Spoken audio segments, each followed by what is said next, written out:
Bismillahirrahmanirrahim. Assalamualaikum warahmatullahi wabarakatuh. Perkenalkan, nama saya Reno Irawan. Saya salah satu dosen S1 Program Studi Manajemen Sumber Daya Perairan.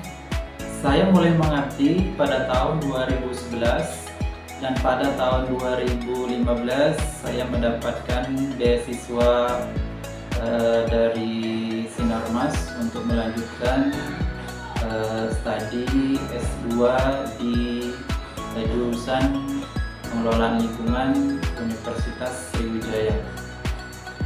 Saya merupakan salah satu dosen yang mengampu mata kuliah ekologi perairan, dan pada kesempatan ini saya akan menjelaskan mengenai mata kuliah ekologi perairan tersebut. Mata kuliah ekologi perairan merupakan mata kuliah wajib bagi mahasiswa semester 2 yang memiliki bobot 3 SKS, 2 teori, dan 1 praktikum. Untuk capaian yang dibebankan pada mata kuliah ini, yang pertama, mahasiswa mampu bekerja sama dan memiliki kepekaan terhadap masyarakat dan lingkungan. Kemudian yang kedua, menunjukkan sikap bertanggung jawab atas pekerjaannya di bidangnya secara mandiri. Kemudian mampu menguasai konsep dan prinsip pengelolaan sumber daya ikan dan lingkungan perairan, serta dapat memanfaatkannya di dalam berkarya. Kemudian yang keempat, mampu mengidentifikasi dan menganalisis biota perairan. Kemudian yang kelima, mampu mengukur kualitas perairan, tingkat pencemaran, serta menganalisis respon biota perairan terhadap perubahan lingkungan. Kemudian yang keenam, mampu menganalisis karakteristik biologi, fisiologi, ekologi sumber daya hayati perairan. Mata kuliah ekologi perairan membahas 10 pokok bahasan. Yang pertama, mempelajari tentang konsep ekologi perairan dan ruang lingkup ekologi perairan. Kemudian yang kedua, mempelajari tentang konsep ekosistem, faktor pembatas, dan struktur organisme perairan. Kemudian yang ketiga, mempelajari tentang ekosistem air tawar. Yang keempat, ekosistem rawa. Yang kelima, ekosistem danau. Kemudian yang keenam, ekosistem laut atau pesisir. Kemudian yang ketujuh, ekosistem mangrove. Yang kedelapan, ekosistem padang lamun. Yang kesembilan, ekosistem terumbu karang. Dan yang 10, ekosistem mangrove, padang lamun, dan terumbu karang sebagai suatu sistem biologis. Kemudian metode pembelajaran yang digunakan dalam mata kuliah ini yaitu dengan cara metode ceramah, kemudian diskusi dan tanya jawab tentang studi kasus yang ada di ekosistem perairan yang ada di Indonesia. Dan pada sesi perkuliahan, mahasiswa diharapkan bisa aktif melalui diskusi dan tanya jawab dengan dosen yang mengajar. Kemudian daftar pustaka, buku pendukung yang akan digunakan untuk mendukung daripada perkuliahan ini. Yang pertama, kita menggunakan buku dasar-dasar ekologi. Kemudian yang kedua, buku pengembangan dan pengelolaan rawa secara berkelanjutan. Kemudian yang ketiga, buku tentang biologi laut. Kemudian yang keempat, ekosistem dan sumber daya pesisir laut. Kemudian yang kelima, telaah kualitas air. Kemudian pustaka-pustaka pendukung lain yang relevan terhadap materi yang diajarkan nantinya. Adapun komponen-komponen penilaian dalam perkuliahan ini, yang pertama yaitu kehadiran, kemudian tugas, kemudian praktikum, ujian tengah semester, dan ujian akhir semester. Demikianlah pemaparan saya tentang mata kuliah ekologi perairan ini. Berikut merupakan cuplikan proses pembelajaran yang ada di kelas. Bismillahirrahmanirrahim. Assalamualaikum warahmatullahi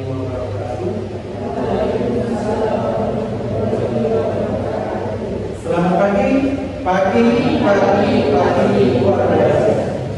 Alhamdulillah, pada pagi yang berbahagia ini Allah Subhanahu wa Ta'ala izinkan kita untuk kembali dalam kegiatan kita seperti aktivitas kita, yaitu kita akan melaksanakan kegiatan perkuliahan ekonomi kelahiran. Baik, dari sebelum perkuliahan dimulai, kita akan mulai dengan membaca doa terlebih dahulu. Berdoa selama.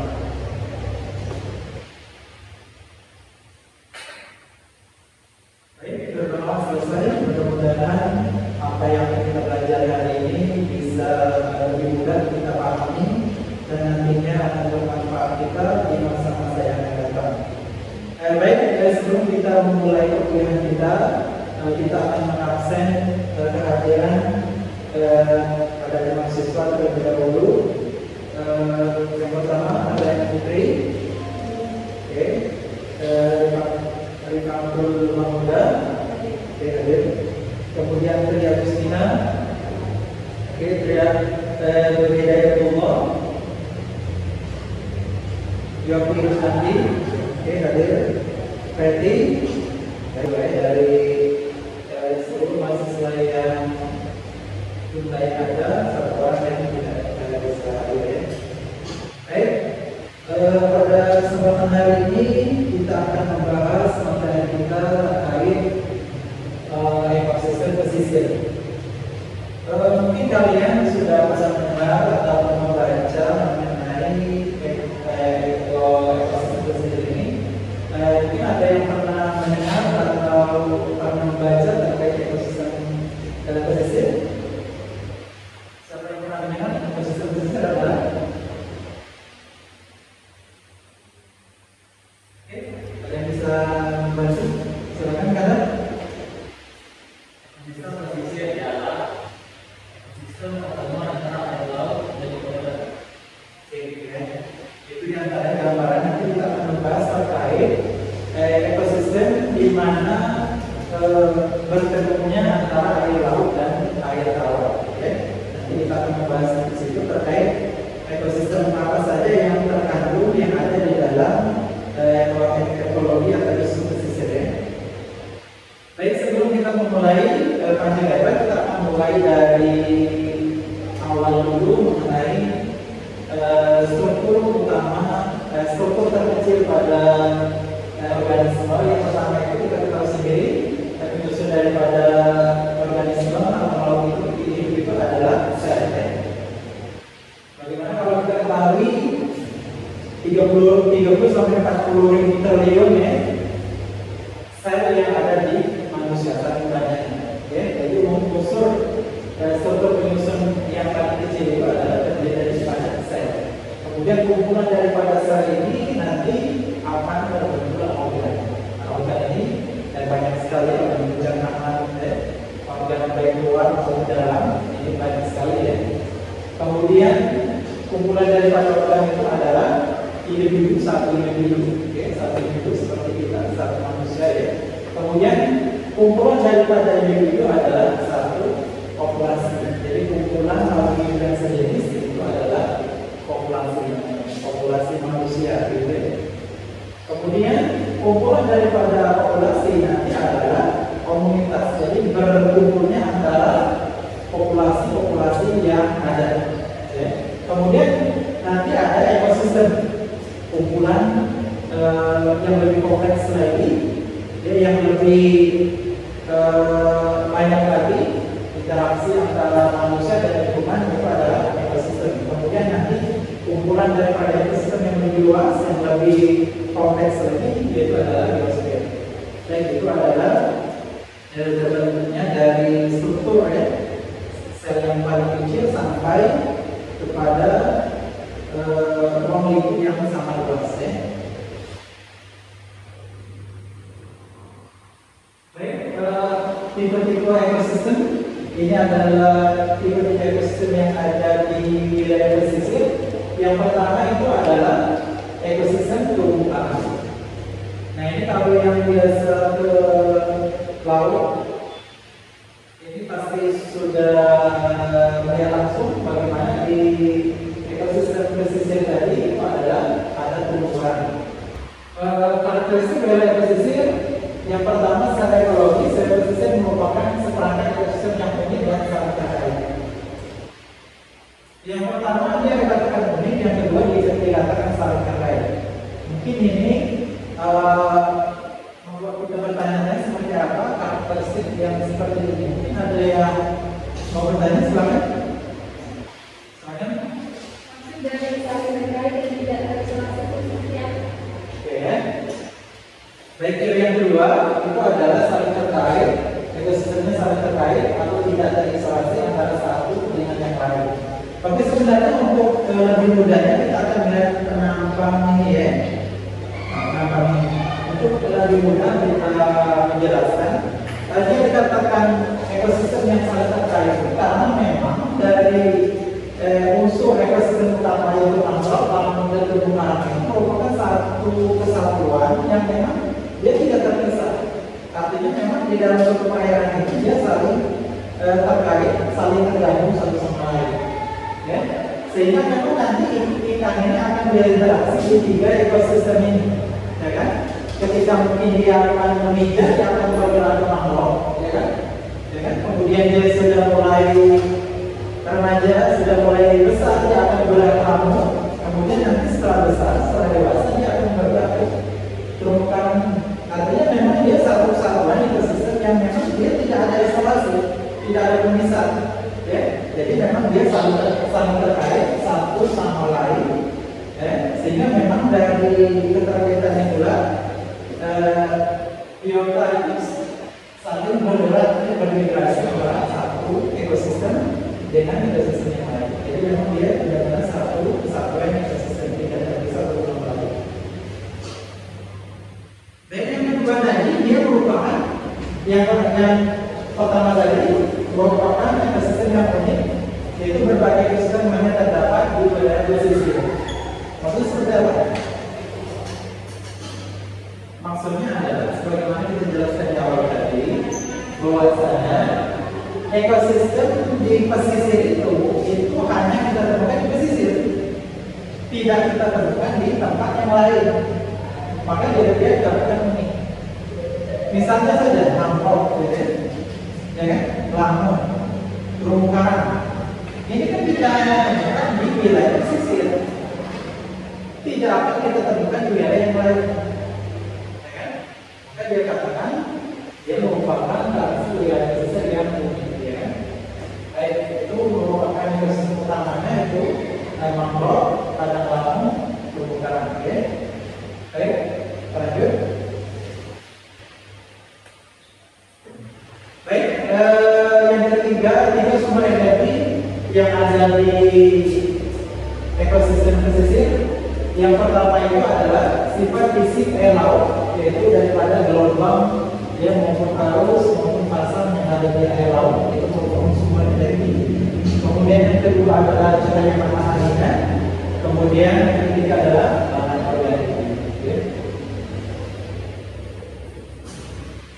Oke, selanjutnya ini tiga kelompok yang ada di mangrove. Ya, kalau kita biasa ke mangrove, nanti kita akan ketemu beberapa kelompok daripada ikan yang ada di mangrove. Ya. Itu ada tiga jenis di sini. Yang pertama itu adalah ikan penetas sejati. Artinya memang ikan ini dia selama siklus daripada hidupnya dia tetap di situ lah, di mangrove di pesisir itu lah, ya kan? Yang pertama itu contohnya adalah ikan gelodok. Ada yang pernah lihat ikan gelodok? Ikan gelodok itu ada pernah lihat? Seperti ini. Nanti kalau kalian ke pesisir yang memang dia pantainya berlumpur, nanti akan banyak ikan gelodok seperti ini, ya kan? Kalau kita awal-awal melihat ikan gelodok ini mirip seperti ikan gabus, seperti anak ikan gabus, ya kan? Ternyata ikan gelodok ini memiliki dua kaki, dua tangan, dua kaki, jadi dia mirip kodok. Ya, makanya dia sebenarnya dia masuk juga ke dalam kelas daripada amfibi. Karena kenapa dikatakan amfibi? Karena dia bernafas dari paru-parunya. air, tetapi di lumpur. Ya, di lumpur. Ya kan?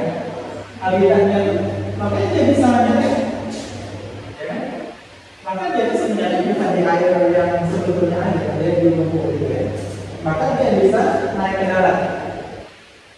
Nanti dia masuk apinya, masuk juga kepada bisnis ikan, ya kan? Nah, ini unik, ikan gelodok ya. Ini kami pernah makan, ya. Baik, selanjutnya ada ikan pendatang sejati.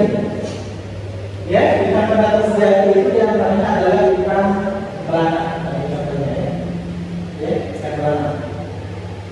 Jadi dia pendatang sementara itu ketika memang dia ada keperluan. Misalnya apa? Dia keperluan menginjak. Dia misalnya keperluan migrasi dari atau lingkungan yang memang kurang aman, ya, maka dia akan migrasi. Ya, baik. Yang ketiga ada ikan pengunjung pria pasar. Ini ikan barakuda. Ini dia akan berkunjung melihat dari koloni pasar dan seluruhnya. Ya, seperti itu.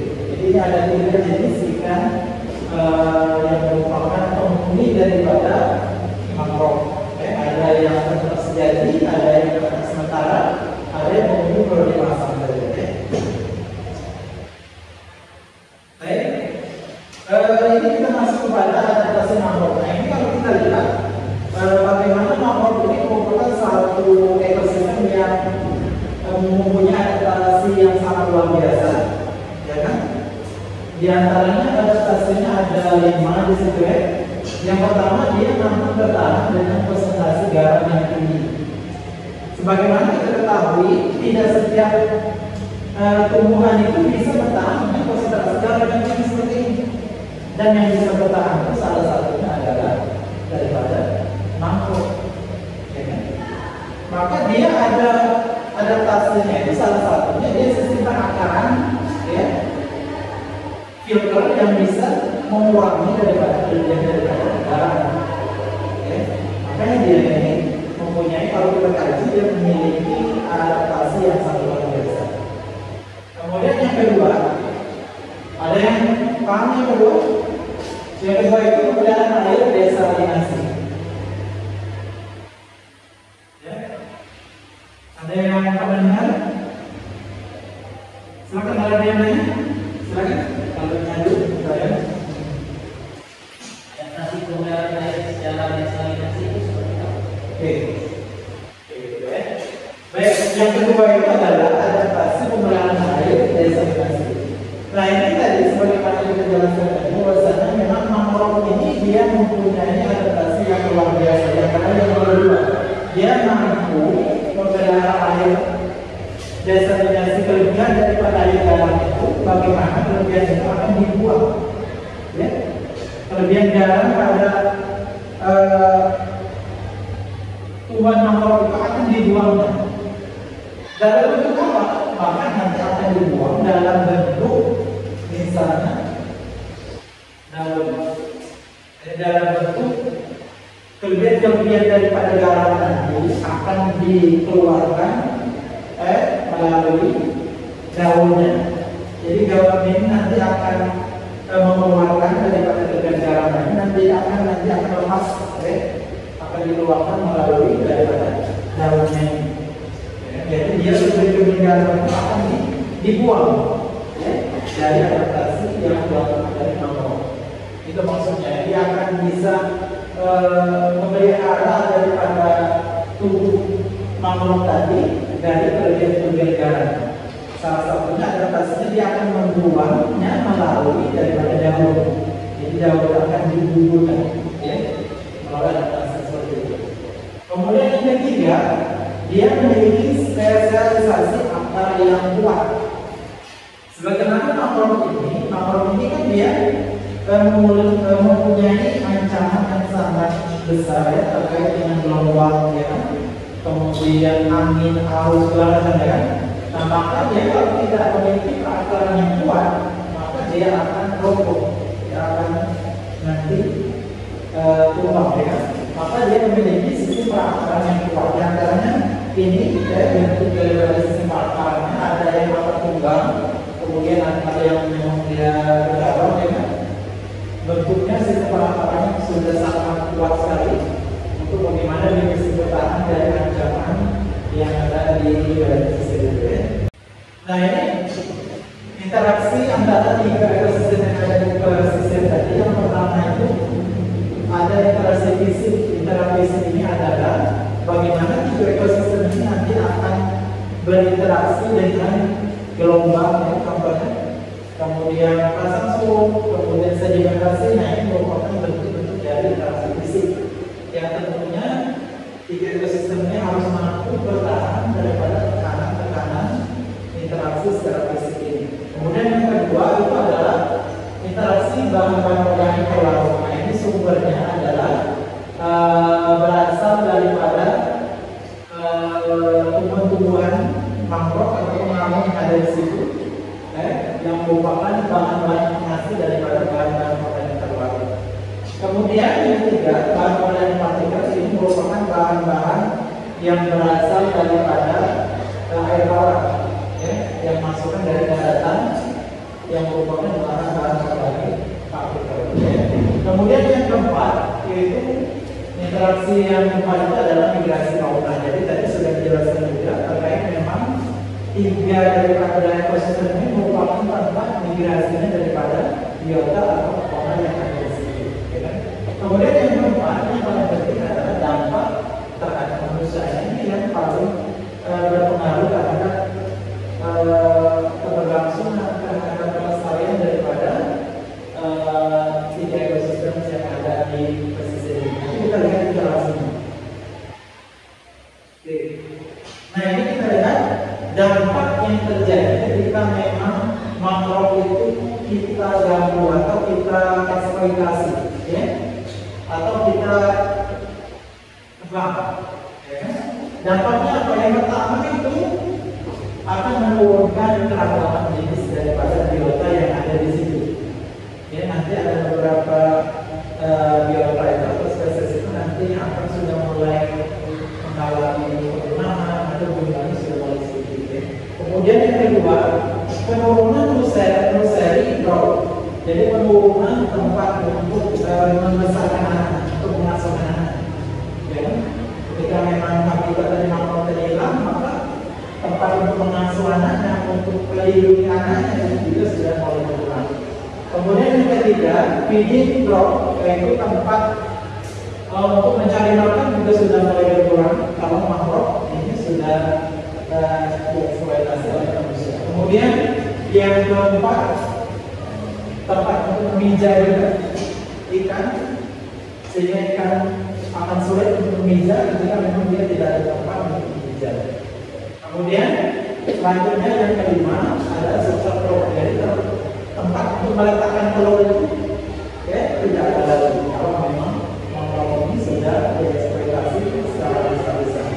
Nah ini beberapa dampaknya, sehingga nanti dari dampak yang ada ini akan menurunkan daripada produksi ikan secara utuh. Jadi hasil tangkapan nelayan itu akan semakin sedikit dari tahun ke tahun. Jadi memang dari ekosistem mangrove ini sangat penting dalam menunjang daripada keberlanjutan kelestarian daripada biota yang ada di pesisir. Nah ini beberapa gambaran, beberapa contoh eksploitasi yang dilakukan oleh manusia sehingga memang merusak daripada ekosistem mangrove itu sendiri, ya kan. Ada pembuatan tambak, ada limbah, kemudian berenang dengan cara menginjak daripada mangrove sendiri sehingga mangrove-nya terumbu karang itu sendiri, ya, sehingga terumbu karangnya rusak, ya kan. Kemudian ada aktivitas penangkapan yang bisa merusak daripada mangrove dan terumbu karang. Nah ini juga aktivitas penangkapan yang juga bisa merusak daripada terumbu karang juga. Kemudian ada pengeboman, ya, penangkapan cara pengeboman. Ya. Oke, ini terakhir. Jadi memang setelah kita pelajari tadi ternyata memang sangat penting sekali daripada peran daripada mangrove ini, ya. Sehingga memang di beberapa kegiatan dari juga sudah banyak digalakkan mengenai bagaimana kita menjaga, bagaimana kita menanam kembali daripada mangrove yang semakin hari ini semakin banyak yang dieksploitasi.